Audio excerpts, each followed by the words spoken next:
8. हमारे साथ बने रहने के लिए बहुत बहुत शुक्रिया। हम जानते हैं कि आपके दिल की धड़कनें भी रुकी हुई हैं और मन में यही सवाल चल रहा है कि आखिर कहाँ है अमित? क्या कभी पुलिस उसे पकड़ने में सक्सेसफुल हो पाएगी या फिर वो ऐसे ही मर्डर्स करता रहेगा? हमारे रिपोर्टर्स पूरे टाइम पुलिस स्टेशन के और अमित के घर के बाहर तैनात हैं और हम एक एक अपडेट आप तक पहुंचाने की कोशिश कर रहे हैं। लेकिन जब तक अमित मिल नहीं जाता तब तक क्या हम सेफ हैं? इसका जवाब जानने के लिए देखिए हमारा डिस्कशन पैनल किलर डिटेक्टिव अब से कुछ ही देर में।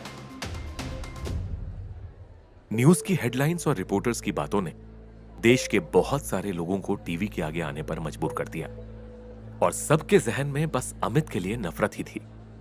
कहीं पर लोग चाह रहे थे कि उसे फांसी की सजा हो जाए और कहीं पर लोग धरना प्रदर्शन कर रहे थे। ऐसा लग रहा था जैसे मानो अमित किसी आतंकवादी से कम नहीं है। लेकिन अमित को इस बात से सुकून नहीं था कि पुलिस उस तक नहीं पहुंच पाई है। उसके मन में बस जल्दी से कुछ करने की इच्छा थी और वही इच्छा उसे फ्रस्ट्रेशन से भर रही थी। जब श्रुति ने अमित की बातों को समझने की कोशिश की तब अमित को थोड़ा रिलीफ हुआ था कि अब उसे श्रुति को कन्विंस नहीं करना पड़ेगा। लेकिन श्रुति के मन में अब भी एक सवाल था। अमित, क्या तुमने उन 11 लोगों में से किसी को भी चेक किया? हो सकता है किसी तरह से वहां से हमें कोई इन्फॉर्मेशन मिल जाए ताकि हम उनकी आइडेंटिटी को जान सकें। हाँ श्रुति, ऑफ कोर्स चेक किया था मैंने उन्हें, वो भी ग्लव्स पहन के। बहुत ही नॉर्मल लोग थे वो, ना कोई फैंसी सूट्स ना कोई फैंसी स्टाइल। सबने नॉर्मल शर्ट और पैंट पहन रखे थे। उन सबकी पॉकेट्स में कुछ भी आइडेंटिफिकेशन से रिलेटेड नहीं था, ना कोई पर्स ना कोई कार्ड, बस कुछ पैसे थे। लेकिन उन सब में से एक आदमी था, उसकी पॉकेट में एक बैज बना हुआ था। रुको मैं उसे डिजाइन करता हूं। अमित ने पास ही टेबल पर रखे हुए पेन और पेपर को उठाया और वो उस पर स्क्रिबल करने लगा। उसका डिजाइन कुछ ऐसा था। एक सर्कल था, उसके अंदर वर्ल्ड मैप था जिस पे इंडिया साफ साफ दिख रहा था और उस वर्ल्ड के ऊपर एक ईगल था जिसके क्लॉज बहुत शार्प थे और अराउंड द बॉर्डर वहां पर 3 हिंदी वर्ड्स लिखे हुए थे, ये से नी क। आई नो कि इन वर्ड्स का कुछ तो मीनिंग जरूर होगा, लेकिन मैंने उस टाइम अपना फोन बंद कर दिया था और अभी तक मुझे इसके बारे में कुछ भी पता नहीं चला। अब तुम्हें कुछ पता है क्या? श्रुति और जॉन्टी दोनों ही अमित के पास आ गए और उन लोगों को देखने लगे। लेकिन इससे पहले कि श्रुति कुछ कहती, जॉन्टी ने कहा, ये लोगो, क्या तुम पक्का कह सकते हो कि तुमने यही लोगो देखा था? हाँ जॉन्टी, मैं 100% श्योर हूं। मेरी मेमोरी फोटोग्राफिक है तो तुम इस पे डाउट नहीं कर सकते हो। लेकिन क्या तुमने इस लोगो को कहीं देखा है? हाँ बिल्कुल देखा है। मैं इस लोगो के रास्ते से रोज जाता हूं। मेरी कोचिंग क्लासेस उसी रास्ते पर हैं, जहां इस लोगो का एक बैनर लगा हुआ है जिस पर एक आदमी की फोटो भी है। आज भी मैं वहीं से गया था, लेकिन मुझे पता चला कि उस रास्ते में किसी की डेथ हो गई है, इसलिए मैं वापस लौट कर आ गया था। इस लोगो का फुल फॉर्म स्पेल आउट करता है सेवा, निष्ठा और कर्म। इट्स लाइक अ मोटो। जब अमित ने जॉन्टी की बात सुनी तो उसकी आंखें चमकने लगी। उसे अपना पहला क्लू मिल चुका था जहां से वो अपनी इन्वेस्टिगेशन स्टार्ट कर सकता था। वो अपनी जगह पर से खड़ा हुआ और उसने जॉन्टी के कंधों को पकड़कर उससे पूछा, क्या तुम मुझे वहां लेकर जा सकते हो? हाँ, मैं ले जा सकता हूं, लेकिन कुछ प्रॉब्लम है। कैसी प्रॉब्लम्स? सबसे पहले तो ये कि मैं बस रोज वहां से निकलता हूं जहां ये बैनर लगा हुआ है, लेकिन वो बस एक ऑफिस है, लाइक एक ब्रांच की तरह। ये आदमी कहीं और रहता है और वो मुझे पता नहीं, पर उस बैनर पर उसका नाम और एड्रेस लिखा हुआ है, तो हम वहां जा सकते हैं। ये इतनी बड़ी प्रॉब्लम नहीं है। पर मुझे एक चीज समझ नहीं आ रही कि हमें वहां जाना चाहिए या नहीं। न्यूज़ रिपोर्ट्स इतनी देर से चल रही हैं, लेकिन एक बार भी किसी का फेस या नाम फ्लैश नहीं हुआ।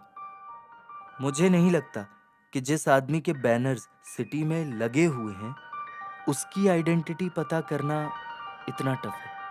हो सकता है कि ये आदमी शायद किसी गलत काम में इन्वॉल्व हो और इसे ढूंढना हमारे लिए ही प्रॉब्लमेटिक बन जाए। भले ही जॉन्टी एक टीनेजर था, लेकिन अमित को समझ आ रहा था कि उसके थॉट्स में दम है और शायद ये एक प्रोबेबिलिटी हो सकती है। पर अमित को यह भी पता था कि उसे ये चांस लेना ही पड़ेगा। शायद तुम सही हो जॉन्टी, लेकिन ये चांस मेरे लिए बहुत इंपॉर्टेंट है। एटलीस्ट अगर मुझे पता होगा कि उन 11 लोगों में क्या लिंक था, तो मैं उस मर्डर तक पहुंच पाऊंगा और अपना नाम क्लियर कर पाऊंगा। और इसके लिए मुझे ये रिस्क भी लेना पड़ेगा। पर अमित, रिस्क लेने में अगर तुम्हारा नुकसान हो गया तो क्या होगा? क्या होगा अगर तुम इस आदमी को ढूंढने जाओ, तब तुम्हें कोई स्पॉट कर ले और फिर पुलिस तुम्हें अरेस्ट करने में एक सेकंड भी वेस्ट नहीं करेगी। तुम बहुत सारी चीजों को बिगाड़ दोगे अमित। आई नो श्रुति की चीजें बिगड़ सकती हैं, लेकिन ऐसा कब तक चलता रहेगा कि मैं इधर उधर भागूंगा और कुछ नहीं हाथ लगेगा? पुलिस तक ये इंफॉर्मेशन पहुंच गई होगी कि मैं एक डिटेक्टिव हूं। वो अब मेरे पास को बाहर निकालेंगे और फिर वो तुम तक पहुंच जाएंगे। तब चीजें इतनी बिगड़ चुकी होंगी कि मैं उन्हें सही करने के बारे में सोच भी नहीं पाऊंगा।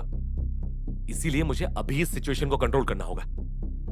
और रही बात मुझे स्पॉट करने की, तो उर्मिला आंटी ने जो स्केच पुलिस को दिया है और जो मीडिया पे चल रहा है ना, वो बियर्ड और लंबे बालों के साथ है। मैं अभी शेव कर लेता हूं और साथ ही बाल भी ट्रिम कर लूंगा। तब एटलीस्ट लोग फर्स्ट टाइम में तो मुझे नहीं पहचान पाएंगे। अपनी बात कंप्लीट करके अमित ने अपनी कोट और हैट निकाल दी और फिर सीधा वॉशरूम की तरफ चला गया। श्रुति को पता था कि अमित कितना रिजिड है, इसीलिए उससे बहस करने का कोई मतलब नहीं है। और जॉन्टी अपने आप को तैयार कर रहा था, क्योंकि उसे पता था कि अगर कुछ भी गड़बड़ हुई तो पुलिस उसे भी अरेस्ट कर लेगी। एक बार फिर जब अमित ने अपने आप को कांच के सामने पाया, तो उसके लिए कल रात की मेमोरीज फ्लैश होने लगी। उसे अपने सर पर वो चोट दिख रही थी और गुस्से में आकर उसने पास ही में रखी सिजर्स उठाई और उससे अपने बाल काटने लगा। श्रुति और जॉन्टी दोनों अब भी वहीं खड़े अमित का इंतजार कर रहे थे।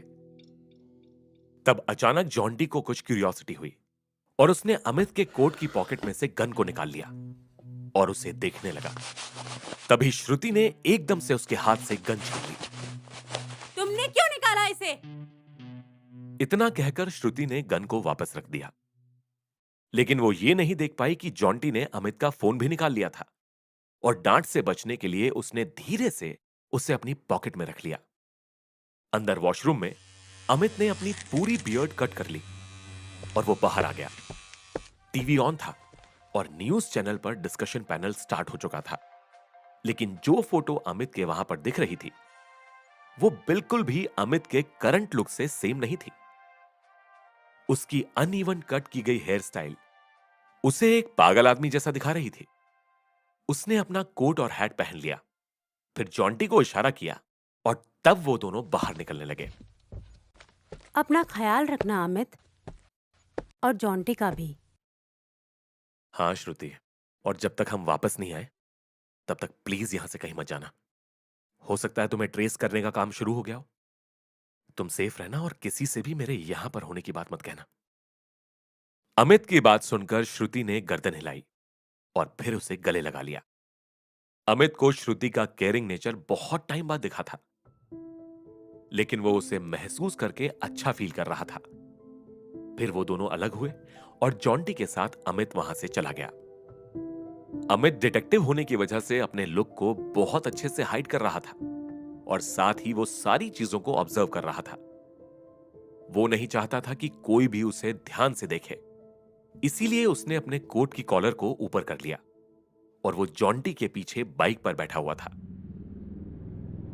शहर में घूमते हुए उसे थोड़ा नॉस्टैल्जिया हिट कर रहा था और हर एक गली और शॉप उसे पुरानी यादों में ले जा रहे थे, पर उसका ध्यान अपने काम पर था।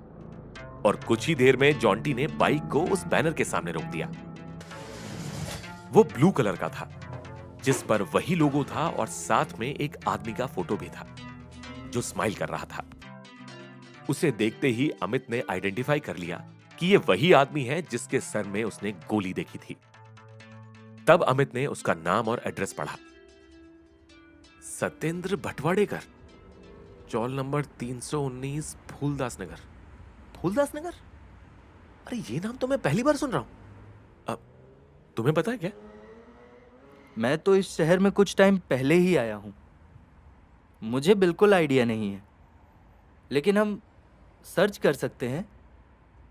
अमित पोस्टर की तरफ ही देख रहा था, लेकिन इतनी ही देर में जॉन्टी ने अमित का फोन अपनी पॉकेट में से निकाल लिया, जो बंद था। जॉन्टी ने उसे ऑन किया और फिर एड्रेस सर्च करके कहा, मैप के अकॉर्डिंग ये 5 किलोमीटर दूर है, मैं वहां तक जा सकता हूं। जॉन्टी की बात सुनकर अमित ने उसकी तरफ देखा, लेकिन जब उसे जॉन्टी के हाथ में अपना फोन दिखा तो उसने जल्दी से उसे छीन लिया और बंद कर दिया। अरे ये तो मेरा फोन है, ये तुम्हारे पास कहां से आया? अरे तुमने इसे ऑन क्यों किया? पुलिस मेरा फोन ट्रैक कर रही होगी। अरे इतनी सी बात तुम्हारे दिमाग में नहीं आती क्या? देखो अमित, देखो मैं तुम्हारी मदद कर रहा हूं, इसका मतलब ये नहीं कि तुम मुझ पर चिल्ला सकते हो। श्रुति दीदी मुझे अपना फोन यूज करने देती है, इसलिए मैं इसे निकाल लाया था। अब अगर तुम्हें यह बहस करनी है कि ऐसा क्यों है तो हम वो कर सकते हैं, या फिर मैंने रास्ता देख लिया है तो हम यहां से चल सकते हैं।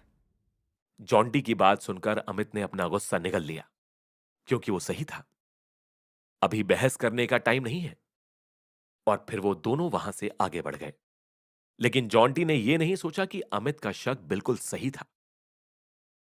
ऋषि ने अमित के फोन को ट्रैक करने के लिए आईटी टीम को पहले ही अलर्ट कर दिया था, और जैसे ही अमित का फोन एक्टिव हुआ, आईटी टीम के पास इंफॉर्मेशन पहुंच गई। तब कावड़े दौड़ता हुआ ऋषि के कैबिन में एंटर हुआ।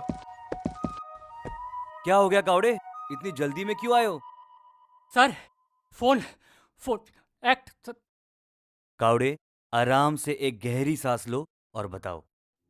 सर उस अमित का फोन एक्टिव हुआ था, सिर्फ 2 मिनट के लिए। क्या सिर्फ 2 मिनट के लिए? क्या हमारी आईटी टीम ने उसे ट्रैक किया? हाँ सर, आईटी टीम ने भी ट्रैक किया और फोन की लोकेशन पर कुछ कांस्टेबल ने इंक्वायरी भी की, लेकिन वो कहीं नहीं मिला। लेकिन आखिरी बार उसने फोन पर एक लोकेशन सर्च की थी और मुझे लग रहा है कि वो वहीं जा रहा है। कहाँ? फूलदास नगर। फूलदास नगर का नाम सुनते ही ऋषि की आंखें चमकने लगी। उसे अपना पहला क्लू मिल गया था और एक हल्की सी स्माइल के साथ उसने कहा, अलर्ट ऑल द टीम्स, जितने भी कांस्टेबल्स हैं सबको बोल दो कि अपनी राइफल्स तैयार कर ले। मुझे पता है वो कहां जा रहा है, बस हमें अब अलर्ट रहना होगा। अब तुम्हारा गेम खत्म होने वाला है, प्राइवेट डिटेक्टिव अमित।